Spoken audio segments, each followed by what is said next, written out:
Hello and welcome to the Unlocking Workplace Wellbeing podcast for HR managers and business owners, where we talk about workplace wellbeing to make everyone's lives better, including yours and mine. I'm Stephen Pink, CEO of Verve Healthcare, and my guest in this episode is Katherine Walker, who is former director of Shell, now a psychotherapist and leadership coach, and very recently published author of Step Up, Step Parenting and the Art of Creating a Happy, Healthy and Blended Family. Katherine, welcome. Thanks so much, Steve. Lovely to meet you, and thanks ever so much for inviting me to be a part of the podcast. I'm delighted to be here. And thank you very much for joining us. We're keen to have you on for a number of reasons. Your book talks about healthy, happy families, and of course, Verve is about healthy, happy workplaces. It's kind of got us thinking about the links between home life and work life. Can you tell us your view of how one impacts the other, please?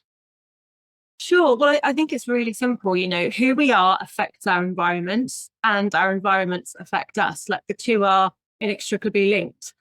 So when we show up at work, we're bringing a little bit of what our home life is to bear, either very consciously or without even realizing it. And often when we go home, we're bringing a little bit of how work may have impacted us back to our family or domestic life. It's impossible to separate, really, because we show up in both environments. But ultimately, we can't control our environments. What we can be more aware of is how we show up in those environments. So when you think about a workplace, I guess it's tempting for HR managers to think that, what happens at home is none of your business. What happens there stays there. And I suppose they're right to an extent, but how can they play a positive part in all that? I think it all comes down to culture. I think HR have a huge responsibility when it comes to the formation of the culture in the workplace. You're absolutely right. People, and I guess this is a key message in my book, and it's a key message in my sort of professional practice on a day-to-day basis, that, we all have a huge responsibility to ourselves and to show up in a healthy way and as consciously as possible. But ultimately, HR, as well as the leadership in an organization, are accountable and responsible for creating a culture where all employees can thrive and be at their best. I think it's really helpful if HR teams can recognize that actually the workplace often replicates a family environment or a family group very unconsciously for people. So as an example, the workplace is littered with authority figures, for example, our bosses or team leaders, who often unconsciously replicate the role of parents or primary caregivers. And so if we've had a terrible experience with our parents, when we go into the workplace, almost we can be expecting to have that experience in our earlier life reenacted in some way. Equally, our peers in the workplace show up like our siblings might have done in a family environment. Do we get on with them? Do we not? What do they represent to us? And so on and so forth. And so we've talked a little bit about authority figures being represented through our bosses. We've talked about our peers unconsciously reminding us of our sibling relationships. But also the same is true for people in our teams who may replicate in some way how we treated younger siblings or how we related to younger siblings in the household. And then, of course, if I think about the books, Step Up, we can think as well how that might be replicated in the workplace too. So with threats that come on board. So in the domestic environment, that might be a step parent. Are they going to like me? How are we going to interact? How are things going to change now that they're here? And in the workplace, that might be somebody new that joins or a new CEO that comes on board. How's the culture going to change? Is my job going to be safe? Do I still belong here? Can I still be me? Are my colleagues going to remain the same? And so on and so forth. So, we can see here that the HR do have a really important role to play when it comes to developing the culture of an organization. And what they can also do is help those in leadership and in fact, anyone employed in the organization to create a little bit more awareness of how they might be showing up and how their previous dynamics might be affecting their performance in the workplace. There's a real lot going on for people, isn't it? Something you don't stop to think about it sometimes. And I suppose it's true as in a family setting as it is in work. Sometimes we hear the term masking, where perhaps someone acts in a way that others around them, they think they're expected to act, or how, they think they have to fit in. I guess an example could be someone struggling with something outside work, but putting on a brave face when in the office. When you sort of think about that kind of scenario, what's your take on that? I think masking is inevitable. I think we all do it. We have so many different aspects to our personalities and our characters. And whether we like it or not, we're following lots of different social codes all the time. You know, how should I speak with this person? How much should I share with that person? Can I really be myself? And so on. And so, you know, and we're always thinking about, well, what information is relevant? Which parts of my character are appropriate to sort of convey or share in this particular setting, whatever that might be. So I think the first thing is that, you know, we all mask. It's a way of filtering ourselves. And if we look a little bit deeper at the psychological kind of underpinnings of masking, we're looking to be accepted. We want to belong on a very, very deep level. We're looking to conform to our environments to some degree. So without thinking about what you said, so without kind of, betraying any confidences, have you seen some examples where that's been an issue and maybe kind of what happened? How did it pan out? I suppose I can definitely talk at a thematic level, and it's the sort of thing I would have witnessed, you know, kind of in my former career, and it's the sort of thing I deal with all the time in my current career. So I guess, you know, if we sort of acknowledge that everyone masks to some degree, you know, I guess the question is like, why is it an issue? And I think firstly, there are many who would say, I don't mask. I'm not masking. I'm completely authentic. I'm my authentic self. You know, and when I hear that as a psychotherapist, it rings some alarm bells, not very big alarm bells, but it does ring alarm bells, because what it denotes is a little bit of a lack of self-awareness. And I think for us to sort of show up as consciously as possible, we need to really think about, what are the parts of my character that I want to show here? And what are the parts of my character that I might need to leave at the door because it's not appropriate for whatever reason? So if we are sort of kidding ourselves that we are 100% authentic all of the time, ultimately it denies us an opportunity to really think consciously about the best parts of us that might actually be very welcome in a professional environment that we may previously have thought may be unacceptable for some reason. And I guess when we think about the whole self, we're thinking about, you know, different parts of our character, some of the things that we might want to sort of, you know, refine the edges of, but we're also thinking about the things that we really love about ourselves. And for us to be, I suppose, as psychologically healthy as possible, all those different parts, you know, need to be brought to consciousness and they need to be integrated. So when we have a part of our character that, let's say, through you know, a childhood or a prior experience, we somehow come to think of as not wanted or unacceptable. Sometimes, let's think of a really easy example here. Introverts. If you have an introverted character, often in the workplace, people think that that's not acceptable because the majority of characters in the workplace may be a little bit more extroverted in nature. But of course, the introverted characters are the ones that typically sit back a bit more, are a little bit more reflexive. They might have honed really, really good listening skills. And so without sort of really owning their introversion, they might other it. And what that means is that they might try and behave in a very different way to their natural character. In this example, they might try and behave in a much more extroverted way. And then it's blindingly obvious to all around that they are trying to be someone that they're not. And so in their desire to be sort of authentic and to fit in, they end up standing out like a bit of a sore thumb. Whereas if they just kind of embraced their introversion and thought about what are all the ways that this part of my character is actually additive to the environments around me, like my workplace, it might actually stand them in better stead in the longer term. And I guess it's sort of, when we're not aware of all parts of ourselves, can also rob the organizations that we're a part of an opportunity to see and benefit from some really valuable gifts that we may be able to bring to the workplace.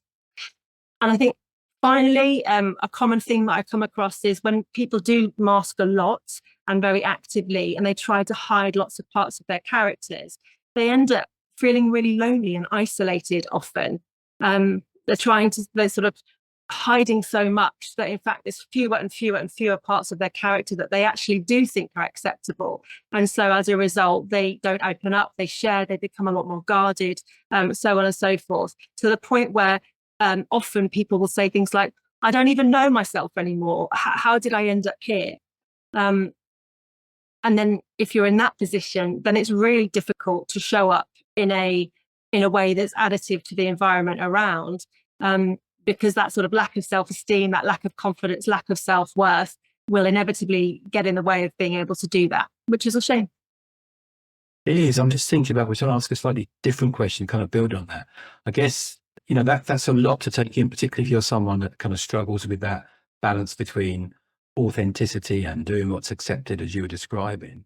If someone was starting in a new job or a new department, and that's a kind of almost an opportunity to refresh or something like that, what advice would you give someone that wanted to kind of really kind of get this right for themselves, if that's the right expression?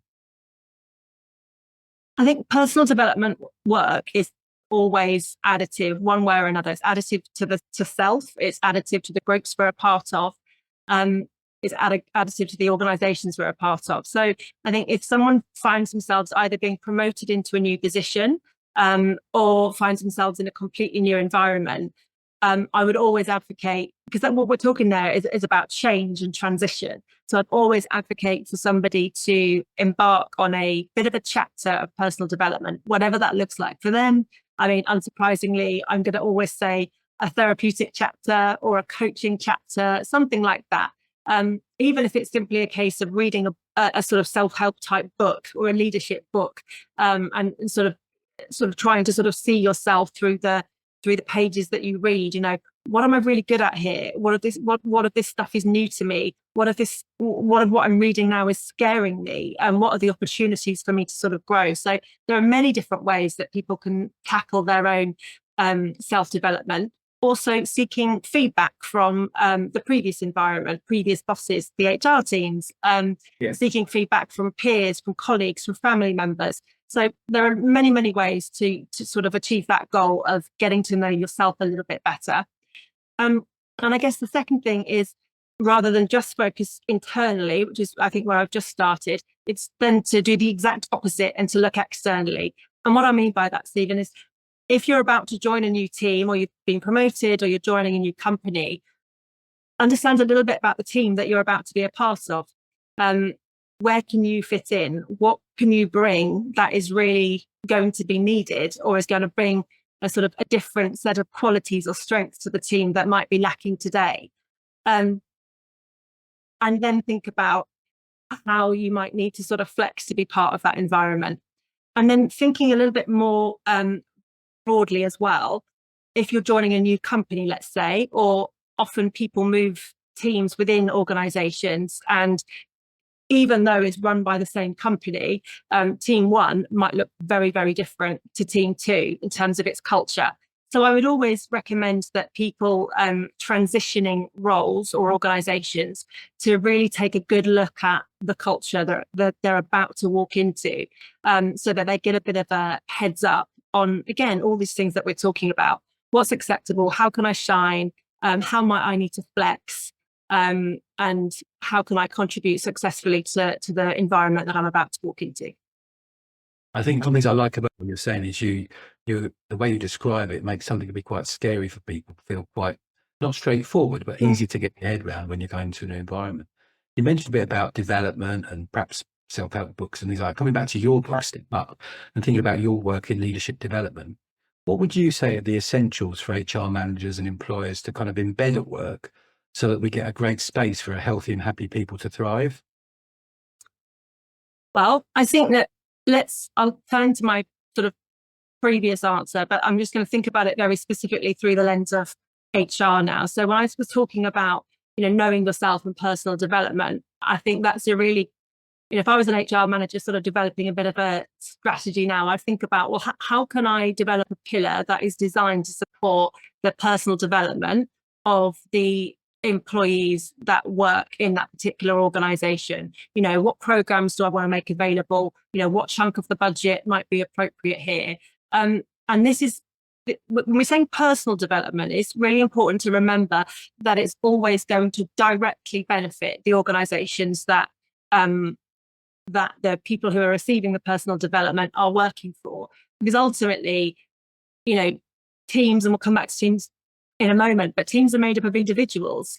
And if HR teams can run specific programs or bring external consultants or experts in to partner with people, let's say a cohort that might be moving from taking a step up, so moving from a sort of an individual contributor position to a managerial or even a leadership position, by running programs that can support those individuals and help them to look a little bit more broadly. Let's look at developing your signature leadership style. What's your relationship like with conflict? Because now in this new position, you're going to be perhaps having to deliver some difficult conversations or embark on some difficult conversations, let's say, when it comes to the annual performance cycle, or to deliver feedback to somebody midway through the year.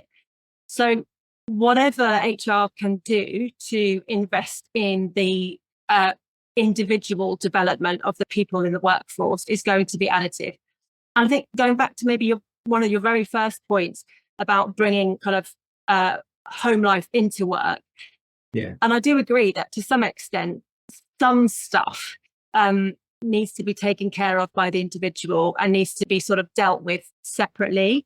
But ultimately, we're all people, aren't we? And if you are carrying a great big weight into work because you're going through a really difficult time at home, you're not going to be able to get your job done effectively if you feel like you can't share, you can't open up. Sometimes when people are really going through something, they just need a supportive ear for a few minutes.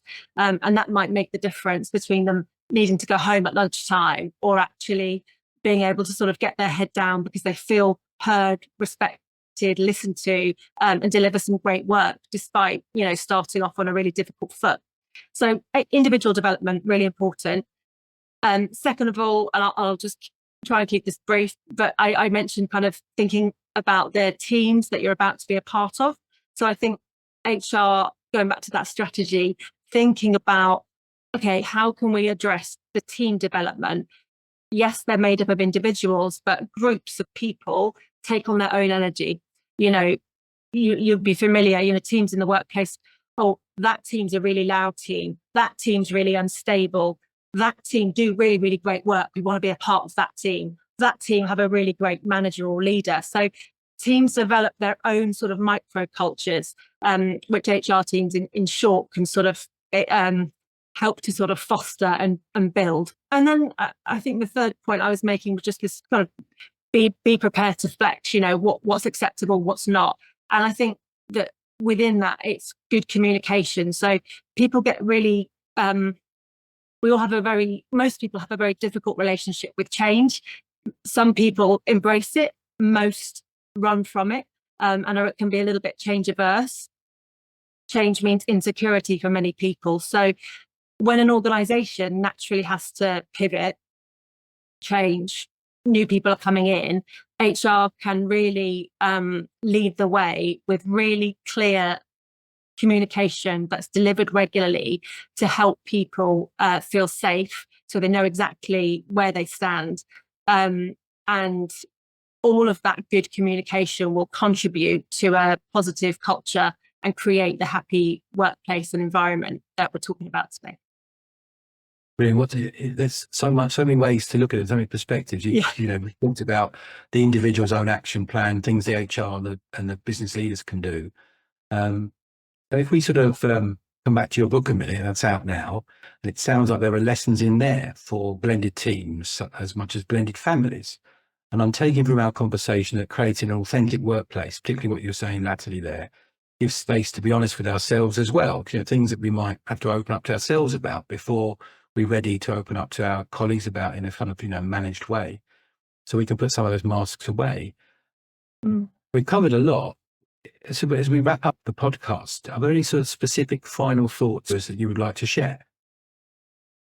Yeah, I think it probably comes back down to culture.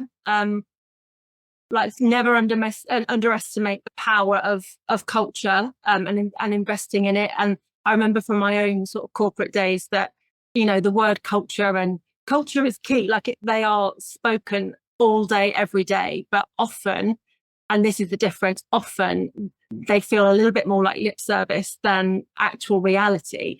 But a really kind of solidly embedded positive culture, whatever that means, for any organization, is really going to be the difference between whether people feel safe or unsafe, whether people feel that there are clear boundaries that they operate within, or whether people feel like, anything goes, which sometimes is good if that's part of your values. But often, if you're running an organization with many people, you need your teams to be sort of galvanized and lined up and all pointed in the same direction for the best possible results. So kind of clear direction, really important. And then I think as well, a really kind of solidly developed culture doesn't just benefit the employees that already work in the organization, but it also acts as a bit of beacon of attraction for anyone else that may want to join the organization. Is this something I want to be a part of? We talked a little bit throughout this session around feeling safe, but as HR managers, you want your employees and your workplaces to feel motivated to deliver success over the long term. Often tenure and turnover is a big problem for lots of organizations. And I guess the best way to build long-term motivation is rooted in people feeling like they have a clear purpose to live up to and to deliver on, and for people to feel that they belong. And guess what? To belong, we need to feel safe. So, developing that culture is absolutely critical, and certainly isn't a sort of airy-fairy buzzword that can just be talked about, ticked off and put in a drawer somewhere. So I think, focusing on culture would probably be my number one recommendation. That's loud and clear. And certainly I think I'm going to try and have a go at doing things a bit differently on the back of this conversation. Katherine, thank you so much for sharing your insights with us. It's been an absolute pleasure talking to you. Thank you for being so open with us. Pleasure. Thank you very much for asking me to be a part of it, Stephen. Well, thanks very much for being part of the Unlocking Workplace Wellbeing podcast from Verve Healthcare. If you'd like to improve wellbeing in your workplace through access to mental health support, physiotherapy, private GP services or health assessments, then we've got a solution for you. Just visit us at vervehealthcare.co.uk and be sure to subscribe. Thanks and see you soon.